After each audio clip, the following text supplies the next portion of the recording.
Pirated SPG. Striktong patnubay at gabay ng magulang ang kailangan. Maaaring may masiselang tema, lengguwahe, karahasan, sexual, horror o droga na hindi angkop sa mga bata.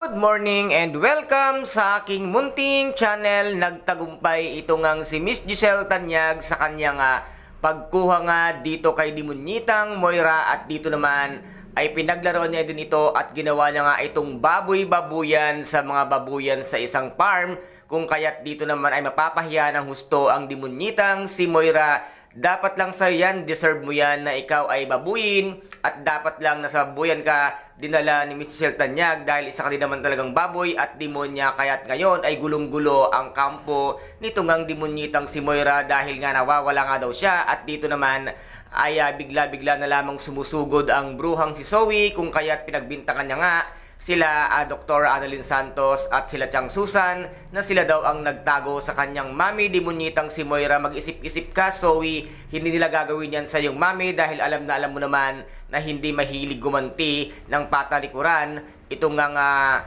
sila Dr. Annalyn Santos, kung kaya't dito nga ay nagkagulo sa Apex Medical Hospital dahil sa ginawang biglaang pagsugod nga nitong bruhang si Zoe kila Dr. Annalyn Santos, at dito nga ay nagkaroon pa ng sabuyan ng tubig, at dito naman ay gulat na gulat itong ngang si Madam Chantal at itong si Zoe nang kurin nga at agawin itong ngang si Diyosa ang tubig dito nga kay Madam Chantal, at isaboy din niya ito dito nga kay Zoe. O ano ngayon ang pakiramdam ng kayo naman ang inaapi, at ano ngayon ang pakiramdam nyo ngayong nawawala nga ang inyong bruha or demonyitang si Moira, at ngayon nga ay kakalat ang isang video na ito nga ay nasa isang farm at nasa isang babuyan na nakatali, at ngayon ay meron siyang makitang dalawang lalaki na nagbibideo sa kanya. Ngayon nag-viral naman itong Demonyitang si Moira dahil mas malala ang ginawa nito ngang si Miss Giselle Tanyag sa kanya, dahil ginawa talaga siyang hayop, at hayop naman talaga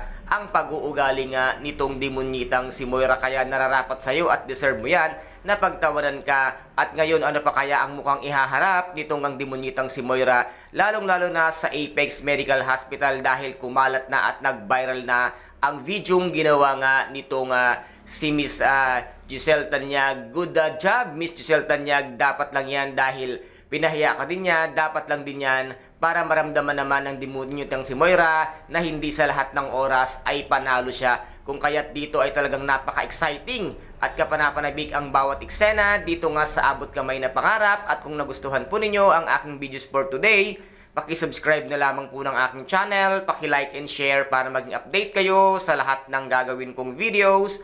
Maraming salamat po, ingat, God bless and bye-bye!